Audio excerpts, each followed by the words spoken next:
केसरी गाणं थांबतो. यानंतर अजिंक्य बोलू. कुलस्वामिनी आई जगदंबा तुळजा भवानी मंडळी आहे पांडुरंग आणि जमलेले सर्व आदरणीय मंडळी, वामन आबा असतील, वयोवृद्ध वारकरी असतील, तरुण मंडळी असतील. आज एका अर्थाने एकादशी म्हणजे वारकऱ्यांनी शांतपणे भगवंताचं नामचिंतन करायचं. आमचे वामन आबा वारकरी मंडळी मंदिरात चिंतन करायचं, तर त्यांना आज रस्त्यावर यावं लागलं. ही अतिशय शोकाची बाब आहे. आणि सांगायचं एवढं, एक 10-15 दिवसापूर्वी आदरणीय आबा वरूरला गेले असताना त्यांच्या ती गोष्ट निदर्शनास आली. निदर्शनास आल्यानंतर त्यांनी पहिले घरी गेल्या सर्व अधिकाऱ्यांना फोन लावले.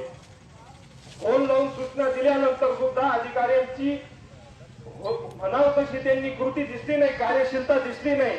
त्यानंतर सचिन म्हस्के असतील, प्रवीण म्हस्के असतील, मुकुंद लवाट असतील, गोपाळ खामंड असतील, बंडू म्हस्के असतील, मधुनाना वावरे असतील, सगळ्यांपर्यंत ज्यावेळेस ही वार्ता कळली, सर्व कार्यकर्ते कार्याला लागले. सगळीकडे निवेदन देण्यात आलं. निवेदन देऊन देखील काही अधिकाऱ्यांची थोडीशी असं म्हणणं आलं की आबा तुम्ही शाहूगावला राहता, वरूरचं काय, वरूरचं कशाला रस्ता बघतात.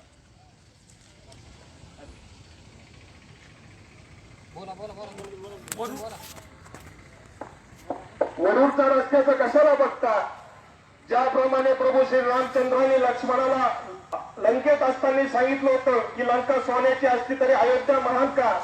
अरे जन्मी जननी जन्मभूमीच स्वर्गदापी गरईची, म्हणजे जन्म देणारी आई आणि जन्मभूमी माता ही स्वर्गाहून श्रेष्ठ असते.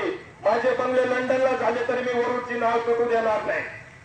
आणि असं बोलून आबानी गावाचा सांस्कृतिक इतिहास जर साहेब तुम्हाला माहित नसल, अरे वैकुंठाचा धनी तो पांडुरंग वैकुंठ सोडून या धाकटी पंढरीला आला. हे बांधलेलं मंदिर आहे, घडवलेल्या मूर्ती नाही, स्वयंभू मूर्ती आहे. अरे याच्यापेक्षा अजून तुम्हाला काय पाहिजे. याचा अर्थ फक्त इथे गाडी वाढून फक्त गंध लावून आणि माळी घालून आम्ही मठ टाकून बुवा बसवले नाही म्हणजे या आश्रमाचं किंवा तीर्थक्षेत्राचं महत्व कमी होत नाही. आदरणीय खासदार साहेब, विखे साहेब, मोठे खासदार साहेब, विद्यमान खासदारांचे आजोबा अर्थमंत्री असताना बाळासाहेब विखेंना आबांनी गावकऱ्यांनी साखर घालून या रोडला मेडिकल कॉलेज आणायला लावलं. का तर या रस्त्याला महत्व यावं, डिमांड यावं, या गावाचं व्हॅल्युएशन वाढावं. आणि आज या गावाचा जर रस्ता दाबणार असाल, अरे ज्या जमिनीला रस्ता नाही, ज्या प्लॉटला रस्ता नाही, तो कोणत्याचा प्लॉट कोणी घेत नाही, या गावाचं मार्केट काय होईल. आज आम्ही फक्त एक 15 मिनिट अर्धा तासासाठी रस्ता दाबला तर पोलीस प्रशासनाचं, आमच्या आदरणीय पोलीस प्रशासनाचं म्हणणं आहे की तुम्ही लवकर आवरलं पाहिजे. साहेब तुम्ही विचार केला पाहिजे. पिढ्यानपिढ्यासाठी आमचा रस्ता दाबला जातोय, हे पिढ्यानपिढ्यांचा रस्ता रोको होतोय. याच्याबद्दल तुम्हीच शासकीय अधिकाऱ्यांवर कारवाई केलेली पाहिजे. आणि सगळ्यात महत्वाचं, आज तुम्ही अनेक आंदोलन बघितले असतील, पण असे किती आंदोलन बघितले की जिथं कुठल्याही राजकीय पक्षाचा किंवा कुठल्याही प्रकारचा झेंडा नाही, हे कुठलाही राजकीय स्टंट नसून हे गावकऱ्यांची गावासाठीची तळमळ, येणाऱ्या भविष्यासाठी. अरे due to the constitutional rights, भारतीय संविधान सांगतं each and every citizen of India must have the roads for its transportation and it has to be given the rights for education and then the people of India can contribute to the country. देशाच्या प्रत्येक नागरिकाला, विद्यार्थ्याला शाळेत जाण्यासाठी रस्त्याची सोय झाली पाहिजे. शासन सांगतं रस्ता, एखाद्याच्या जमिनीला रस्ता नसेल तर रस्ता द्या. हा तर शासकीय रस्ता आहे, हे अडवण्याचा, अतिक्रमण करण्याचा अधिकार कोणाला आहे. अरे या जगाचा इतिहास आहे, देशाचा इतिहास आहे. जेव्हा जेव्हा शेतकऱ्यांनी मनात घेतलं इतिहास घडून आणला, आणि इतिहास फक्त तेच घडू शकतात.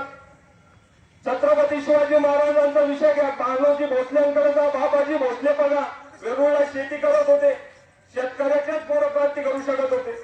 बाबासाहेब आंबेडकरांचे वडील कोण होते, शेतकरी कुटुंबातून होते, म्हणून ते या देशाची राज्यघटना लिहू शकते. अरे धरणी, नागराच्या फाळाने धरणीची छाती फाडणारी माणसं, अशा या माणसांना. आणि आम्ही वारकरी, तुम्ही म्हणता वारकरी एक रस्ता रोको का करतात. अरे संत तुकाराम महाराजांनी आम्हाला सांगितलंय, अरे काय करू आता तरुण या भिडण, निशंक तोंड वाजवले, नव्या जगी कोणी मुख्याचा जाणं सार्थक लाजून नवे हित, आले तो उत्तर बोलू स्वामी सवे थीट नीट जीवे होऊन या, तुका मने मन समर्थांची गाठी घालावे मांडे तोडतोनी. आणि एवढं बोलून मी एवढंच सांगतो, डीएनसी असेल, पीडब्ल्यूडी असेल किंवा नगरपालिका असेल, सुविधा तर काहीच नाही, परंतु तुम्ही या गोष्टींवर कार्य केले because you are the servants of people. Public servants तुम्हाला म्हटलं जातं. शासन तुम्हाला दुष्काळ पडू काय पडू तुमच्या पेमेंटला your roles and responsibility you must be aware of it. It's your responsibility of the authorise whomsoever is concerned that engineer must look after this. Nagarpalika engineer, municipal corporation engineer must look after this. तुम्ही 2 मजली बांधकाम झाल्यावर notice पाठवता. पाया काढला त्यावेळेस तुम्ही कुठे होते? आणि म्हणून एवढंच सांगेल की शांततेत आंदोलन झालं, परंतु याच्यावर ऍक्शन झाली पाहिजे. आणि गुन्हेत आता स्वतः साक्षीला आहे की आम्ही त्याने झाडं आहेत की झाडं ते आमच्या गावातील तरुणांनी युवा कार्यकर्त्यांनी लावलं होतं. आणि उन्हाळ्यात आम्ही त्यांना टँकरने पाणी घातलेले. त्या झाडांची आमची अशी कत्तल झाली नाही पाहिजे, त्याकडे वन विभागाने सुद्धा लक्ष दिलं पाहिजे. धन्यवाद. जय हिंद.